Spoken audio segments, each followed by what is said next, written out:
Olá a todos, sejam muito bem-vindos a mais um episódio do Bom Dia Conselheiros. O nosso convidado é António Horta, mais conhecido como Tony Horta, ou então para os mesmos amigos, para os seus conterrâneos que residem na Alemanha, também por compadre Tony. E António Horta, já o conheço há muitos anos, não vale a pena estarmos aqui com muitos rodeios, nem com muitos pruridos. Acho que é a primeira questão que eu lhe quero fazer neste momento, até para explicar a quem lá está em casa e pode ter a mesma dúvida que eu. De onde é que vem o compadre?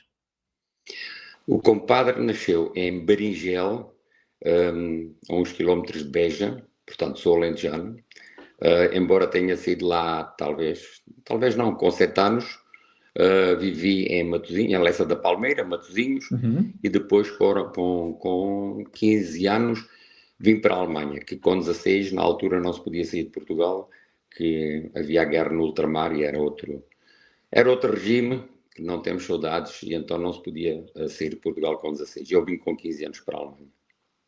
E como é que foi todo esse processo, esse êxodo de um regime que, como disse, felizmente já terminou há 52 anos? Bom, eu, sobre o regime, com aquela idade e as poucas informações que havia, eu recordo de algumas coisas, de protestos, porque aquela zona ali do Barreiro foi sempre uma zona muito Uhum. revolucionária. E eu recordo principalmente no 1º de Maio, portanto, eu vivia Lavradio, e aquilo já era uma fronteira entre a Moita, a Câmara Municipal da Moita e a Câmara do Barreiro. E então ali todos os anos, no 1º de maio, havia grandes confrontos dos trabalhadores com a GNR, disso eu recordo-me perfeitamente. Mas de resto, como digo, não havia aquelas informações que temos hoje, era tudo muito fechado, não se podia falar, não se podia dizer nada, porque estávamos sempre com medo que alguém estivesse a ouvir. É tipo assim, para a gente mais nova, tipo da antiga Alemanha democrática, que às vezes nem na própria família se podia confiar, podia ser algum bufo da PIDE e já sabe, tinha problemas, não é? E como é que foi essa viagem de Portugal para a Alemanha a salto? Eu até nem gosto da palavra imigrante, porque eu não imigrei. E os meus filhos já não são imigrantes, e hoje em dia a comunidade portuguesa, eu diria talvez uns 80%, não são imigrantes, são descendentes de imigrantes. Portanto, eu não vim a salto, o meu pai é que veio a salto para a França, depois foi para Portugal e veio para a Alemanha, e então eu vim oficialmente com os documentos todos Uhum. para a Alemanha. Não passei por esses trabalhos que o meu pai contava, não passei por isso, graças a Deus Mas não passei. passou a sua família. Sim, o meu pai passou isso, sim, sim, sim, sim. O meu pai conta essas coisas, e ele conta coisas que hoje nós talvez até nem podem pensar que não é verdade, porque os trabalhadores portugueses que vieram para cá, a primeira geração, mas não eram só os portugueses espanhóis, eles tinham que ir a uma junta médica em Portugal, e aqui para a Alemanha eles só precisavam de pessoas saudáveis para trabalhar.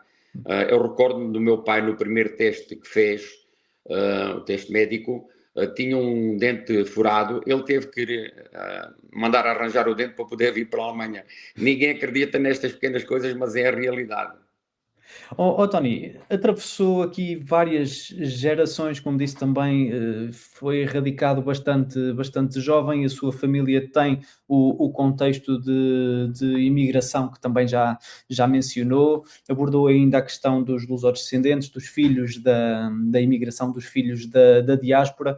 O Tony é também conselheiro das comunidades portuguesas, aliás, é por isso que estamos aqui hoje, os dois à conversa, mas há aqui uma questão que eu gostava de introduzir de imediato, porque quando foi a sua candidatura às últimas eleições do Conselho das Comunidades Portuguesas, eu lembro-me de ter ouvido o António Horta dizer na sua campanha que se estava a candidatar, mas que achava que faz falta gente mais jovem e perdoe-me se estiver errado, mas acredito mesmo que a mensagem que veiculou foi essa. Eu candidato-me enquanto não houver ninguém mais jovem para o meu lugar. Acredito que é uma ideia que ainda mantenha. Então é assim, eu candidatei-me porque na altura o conselheiro que estava, que era o Alfredo Stoffel, decidiu não continuar, e nós procurámos alguém mais jovem. Porque eu sou sincero, eu estive muitos anos na política aqui na cidade de Gelsenkirchen, e costumo dizer, aos 18 anos quis mudar o mundo, aos 55 formei um partido e vi que não consegui mudar nada e então desisti da política. Mas nesse tempo, então, que o Alfredo queria desistir, eu soube de alguém que se queria candidatar. E era uma pessoa que não tem nada a ver com a comunidade portuguesa. E até algumas coisas que eu não gostei, que ele fez, e com a comunidade portuguesa na zona onde ele vive. E então eu falei com o Alfredo e disse, opa, eu como tive muitos anos no associativismo, sempre lutei pelo associativismo, ajudei a comunidade portuguesa, agora teremos alguém numa lista que não tem nada a ver com a comunidade portuguesa candidatar-se, certeza que ele depois vai ganhar também.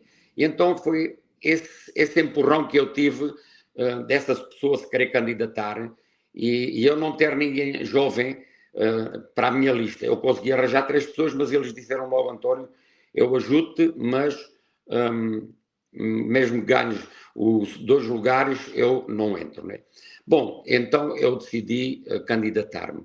E pronto, e ganhei as eleições, eu e o outro colega, que é o Manuel Machado. Não é? É verdade. Mas já agora aproveito também para questionar. Há vontade dos mais jovens entrarem nas listas, de estarem presentes, de participarem nesta vida associativa, nesta participação cívica, faz todo o sentido, claro, mas foi como o António disse e também outros conselheiros neste mesmo programa já têm vindo a mencionar essa questão. Entrar, participar ligeiramente, tudo bem. Agora, estar à frente enquanto conselheiros parece que é um entrave muito grande aos mais jovens. Porque é que acha que isto acontece? É a falta de tempo, é uma questão de prioridades, muitos deles provavelmente já nasceram nos países onde estão e podem sentir que não têm o que é preciso para representar os portugueses do estrangeiro quando vão a Portugal, cria-se ali uma esfera muito politizada. Eu sei que há inúmeros motivos, são os que nos têm vindo a chegar a este programa, mas gostava obviamente de saber a sua opinião. Sim, sim. Oh, Luís, o problema é que a juventude não se interessa pela política. Isto, política, é um gosto, como se tem pelo futebol, como se tem... Eu, por exemplo, gosto de futebol, mas também não... Prefiro ouvir um programa de política do que ver um jogo de Portugal. É verdade. Há pessoas que gostam mais de música e assim.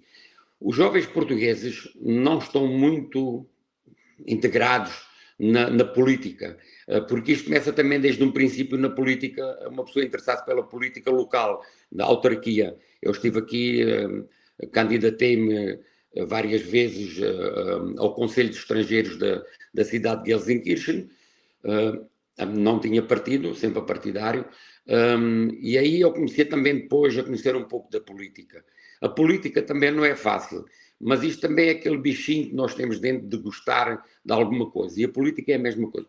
Os jovens portugueses, muito poucos, estão integrados na política. Eu conheço só 3 ou 4, que eu agora até tenho andado a trabalhar, a ver se eu encontro alguém para o meu lugar, e está muito difícil. Há uma senhora, mas também é jovem ainda, 30 e poucos anos, que me disse que sim, para eu lhe dar depois, ensinar um pouco como é que funciona e não funciona. Mas o problema não é o ser o conselheiro, o problema é não haver aquele interesse por a política, porque quase todos os conselheiros, se você for ver, todos os conselheiros que estamos, principalmente os da Europa, eles estão integrados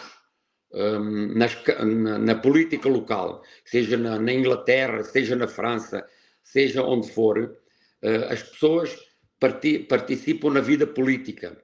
E aqui na Alemanha vê-se muito poucos. Nós temos uma deputada no Parlamento, uma única portuguesa, temos um jovem português aqui de Düsseldorf, também muito jovem ainda, e de resto, poucas pessoas, até nisso do Integração de Serrat, que é uma coisa que aqui na Alemanha ajuda muitas associações, porque há a possibilidade de saber onde é que se pode ir buscar dinheiro para a ajuda das associações, porque há cidades que têm Uns apoios. um pacote, não é? E então, depende da atividade que se fizer, é um montante de dinheiro que se vai levantar, que se vai receber. Eu fiz isso na associação onde estava, eu até uma sala com 5 computadores na altura, ainda há aqueles ecrãs grandes, eu consegui fazer uma sala de computadores para as crianças do centro. Eu ia buscar ajudas para fazer festas, mas as pessoas aqui não se interessam. há dias conheci também uma jovem que está num conselho de integração, até pedi depois para ela me dar umas informações para ver como continua ali, que eu gosto de contatar pessoas que estejam na política, mas até agora também não recebi. O interesse é muito, muito, muito pouco aqui na Alemanha sobre a política. E já agora, Talvez também António, estejam acredita que desiludidos, não essa sei.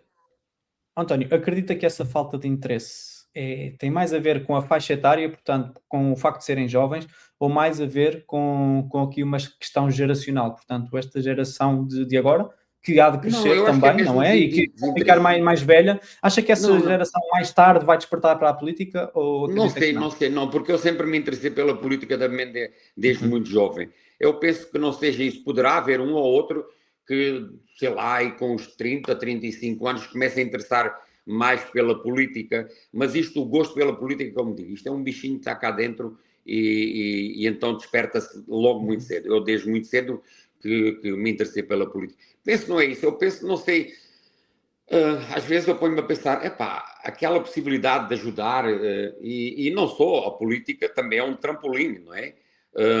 Às vezes para carreiras que uma pessoa decide seguir ou qualquer coisa do género, não é? Mas não, eu não vejo aqui. Conheço um outro jovem que também estava aqui no partido do CDU, que é os cristãos democráticos, mas ele tinha as ideias dele e eu costumo dizer que onde há menos democracia é dentro de um partido.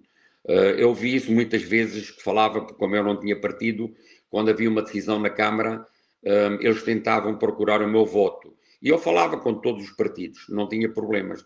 Antes da reunião, nós falávamos, as ideias eram idênticas, mas quando ele ia discursar durante a reunião, eu dizia, é impossível, aquela pessoa há bocado disse uma coisa, agora está a discursar outra. Portanto, isto é assim, nos partidos a pessoa pode ter ideia própria, mas quando vai discursar, quando vai representar o partido, tem que dizer aquilo que a base do partido exige. Porque, por fim, um partido é um patrão, está a pagar a ele.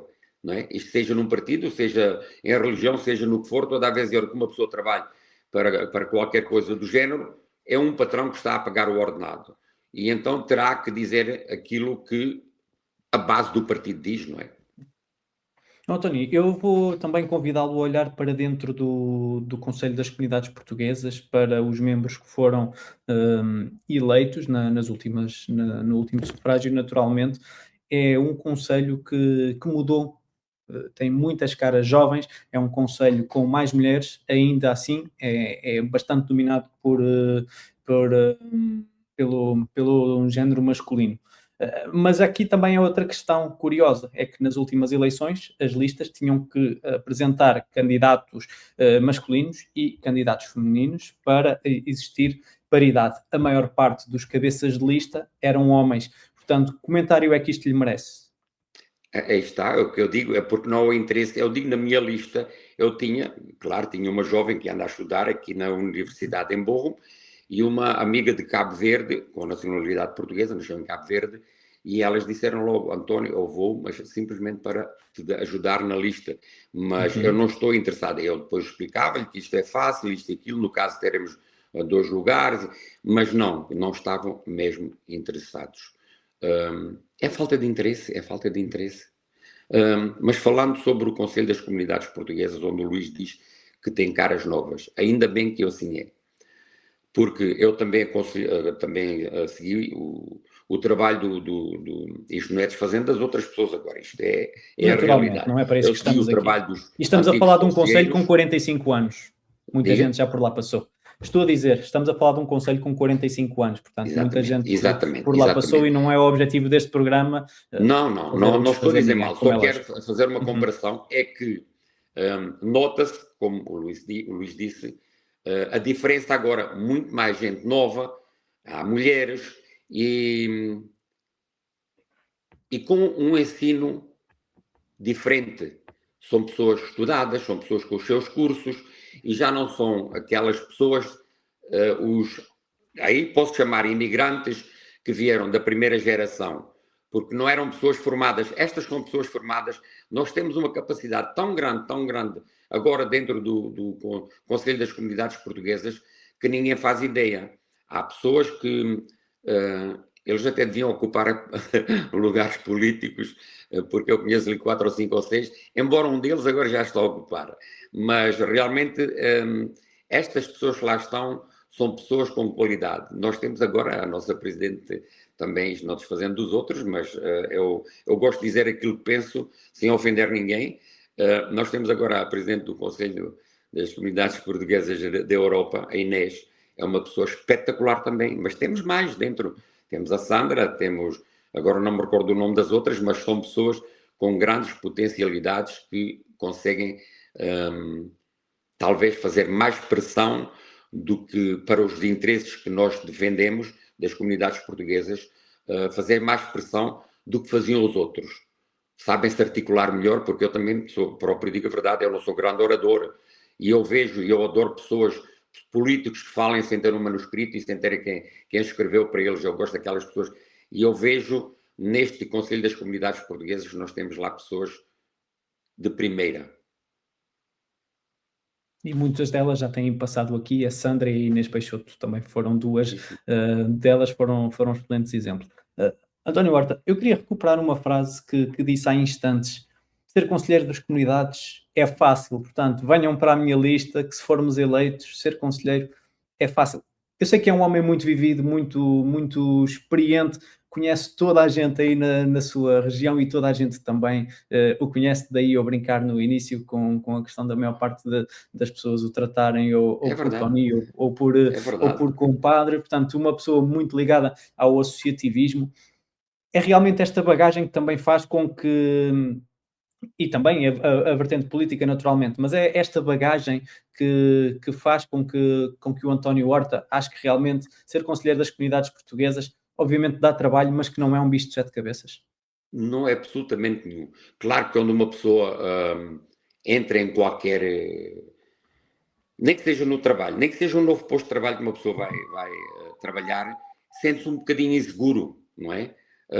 E é como aqui no Conselho das Comunidades Portuguesas, a pessoa que é eleita, a primeira vez talvez que faz a primeira reunião, está nervosa, não sabe como é que as coisas funcionam e não se sente à vontade. Mas na segunda reunião é uma amizade que ali se encontra também. Isto de ser conselheiro é defender a comunidade portuguesa, mas por fim somos todos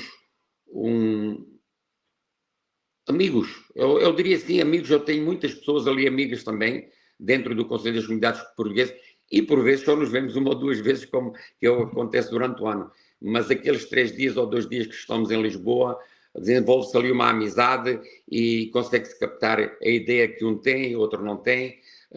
Há uma coisa que eu tenho de dizer, e não tenho problemas com isso, é que quem for os novos eleitos, e se alguém me estiver a ouvir, que quando for a primeira reunião, não se deixem abalroar por aqueles mais velhos. Tomem as vossas decisões, não tenham medo de levantar a voz, porque eu detetei ali qualquer coisa na primeira reunião que tivemos, onde foram escolhidos os postos, e vi ali qualquer coisa que não me agradou, que eu disse nesse momento depois na reunião.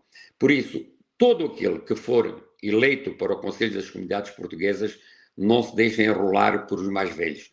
Porque, por fim, eu digo, não sei, ali há um certo favorismo de certos partidos e coisas do género. Eu não tenho partido. Eu vou votar sempre, faço sempre o meu dever, mas eu não tenho partido. E eu pensei que não era assim tanto partidismo dentro do Conselho das Comunidades Portuguesas, mas a realidade é que o existe.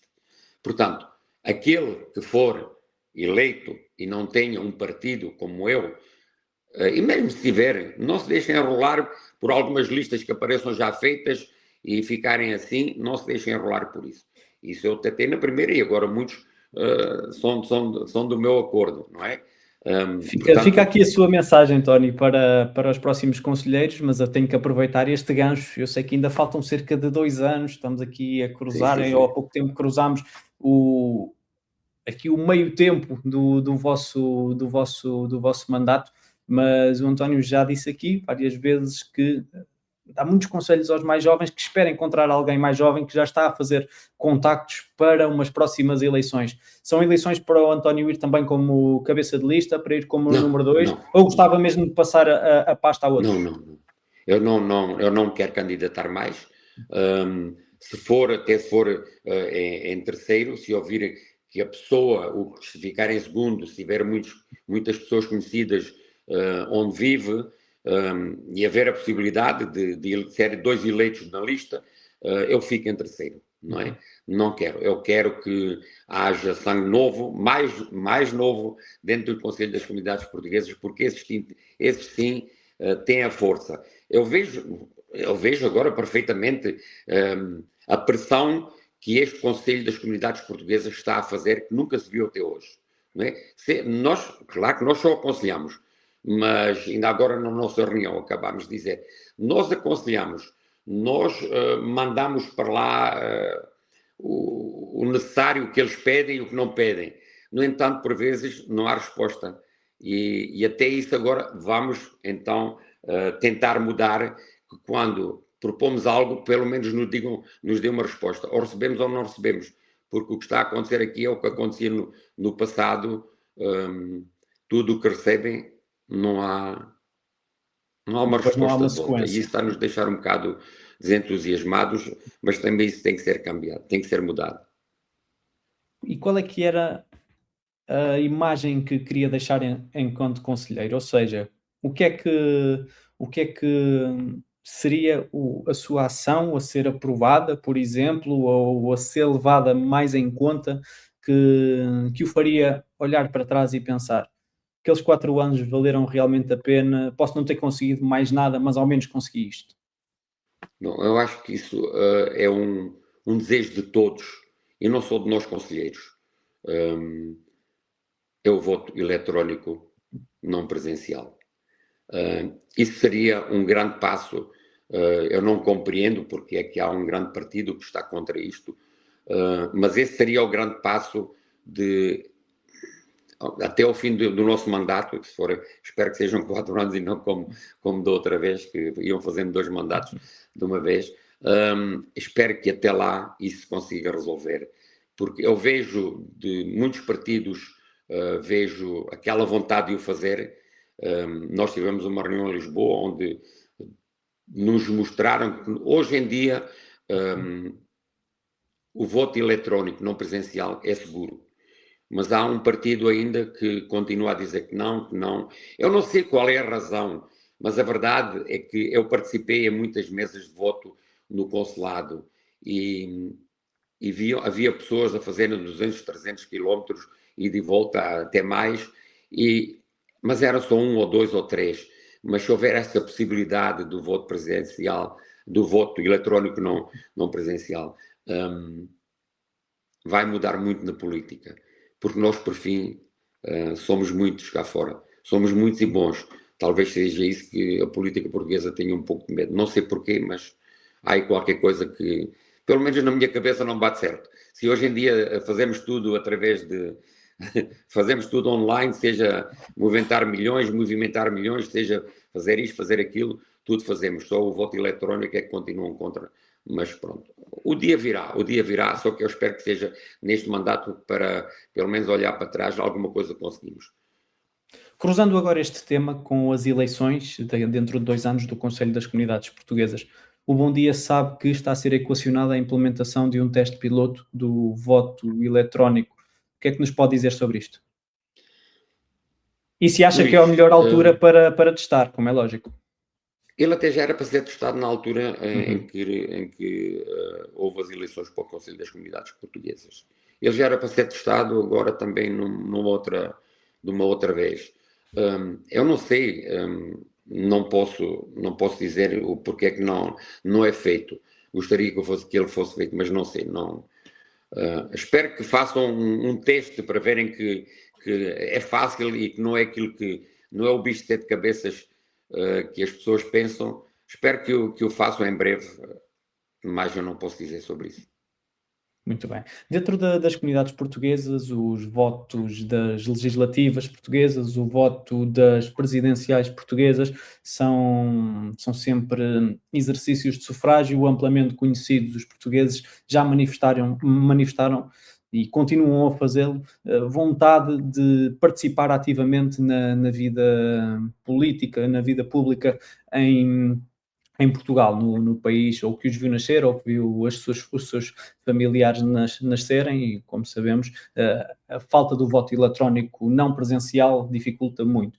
Agora eu também quero voltar aqui a colocar esta questão, mas no âmbito do Conselho das Comunidades Portuguesas, porque muito dificilmente alguém vai fazer muitos quilómetros para votar no Conselho das Comunidades Portuguesas, quando ainda, apesar de ter 45 anos, é um órgão consultivo do governo português, apesar de não ser vinculativo, em que muita gente não sabe sequer para que é que serve, quanto mais meter-se no carro e reagendar a sua vida para ir votar. Esse voto eletrónico não presencial podia ser um empurrão grande e podia dar-se ali uma boa surpresa, espero eu, de haver muito mais gente a votar no Conselho das Comunidades Portuguesas, porque mesmo não sabendo perfeitamente o que é, ok, vou colocar aqui os meus dados no computador, vou ver quem é que me agrada mais, vou ver quem é que eu conheço, vou estando atento como em qualquer eleição e vou votar, por muito longe que eu esteja, não me custa nada. Luís, eu ao início, quando fui eleito, até senti um pouco de vergonha dizer que fui eleito, porque se formos a ver, eu agora não tenho aqui os números precisos, não tenho os números precisos, mas eu fui eleito com os 90 votos e o outro colega com os 110. Isto, portanto, junto desta comunidade portuguesa de cento e também poucos mil, porque eu agora não estava preparado para isso, não tenho Claro. os números aqui. Até fiquei Mas dá assim, para ter uma ideia da percentagem. Fiquei assim, disse, epá, mas já viste uma pessoa dizer a conselheira das comunidades portuguesas eleito por 90 pessoas, porque aí só foram votar aquelas pessoas que nos conhecem, compreende? Não são pessoas que vão votar quando é para o Presidente da República, ora para as legislativas, é totalmente diferente. Mas aí sim ia-se sentir um grande impacto, porque os que foram votar são os que vivem aqui também, que têm uma grande amizade com as pessoas e vivem, até nem é por o programa político que uma pessoa tem, é mais pela amizade. Isto é a realidade, e se me disser ao contrário, eu digo que é mentira e comprovo. As pessoas que viviam aqui num rádio de 30, 40 quilómetros foram votar, mas eu tenho amigos que vivem mais longe e claro que esses não iam se deslocar e compreendo perfeitamente ao consulado para ir votar em mim. Os votos que eu recebi foi mais aqui nesta zona, não é? E nem todos, porque eu sei também pessoas que disseram que iam e não foram, mas eu compreendo isso. E de casa faziam-no 1000% que o faziam, não é? E aí também podem decidir as pessoas, havendo uma informação, porque até para o Conselho das Comunidades Portuguesas, a divulgação na televisão portuguesa também é zero. Também acho isso muito mal, porque a televisão é estatal, podiam muito bem dar uma informação na RTP Internacional, que agora até creio que já tem outro nome. É RTP Mundo. RTP Mundo. Mudaram o nome, mas eu bem a conheço, como costuma dizer o alentejano sobre a sorda e a sopa, não é? Mas continua igual, como a RTP, então RTP Mundo é estatal, aí podiam passar uma informação de 5 minutos para informar as pessoas, mas não, nas últimas não passou nada e nas próximas não sei se algo passará. Mas tudo isso também depende da força política e depende do secretário de Estado das Comunidades Portuguesas, depende do Ministro dos Negócios Estrangeiros. Tem que haver um interesse dessa parte. Eu até gostava que houvesse mais interesse pela política e espero que um dia, já não será nos meus tempos, mas que haja no Parlamento português descendentes de portugueses, porque uma pessoa no estrangeiro sente Portugal de outra maneira. Todos somos portugueses, todos gritamos por Portugal. Creio que neste momento temos apenas um deputado luso-descendente. Mas Fabiano Figueiredo do Bloco de Esquerda. Sim, pois, verdade. Sim. Do Bloco de Esquerda. É o deputado único do Bloco. Ok. Mas um é pouco. Tem que haver também uma maioria para saber como é que é as dificuldades porque as dificuldades da comunidade portuguesa no estrangeiro. E isto eu gostava de ver, mas também isso vai mudar, porque eu estou a ver a vida, a paisagem política aqui na Alemanha também está mudando. Você está a ver os turcos, principalmente, não é? Cada vez são mais nas autarquias, aqui no Parlamento dos Estados alemães, cada vez são mais nomes turcos. São alemães, nasceram aqui, descendentes de famílias turcas. E é isso que também um dia, se continuar assim, e as pessoas serem mais bem informadas, haver mais informação, talvez fazer uns colóquios, explicar um pouco sobre a política, que isto não é nenhum bicho de sete cabeças, para a juventude, porque isto é tudo também uma questão de uma pessoa, ensinar as pessoas, dar-lhes a mão e dizer, vem, vamos ouvir, vais ouvir como é que é um pouco da política. Mas também explicações sobre isso não há nada, os partidos não fazem, e quando fazem é só para os seus sócios, ia dizer eu, portanto, aqui não conheço, eu não tenho conhecimento, não é? De haver seminários das pessoas se irem formar. E isso também era bom, porque, por exemplo, no Parlamento, se tivesse lá 4 ou 5 deputados com descendência de imigrantes, não é?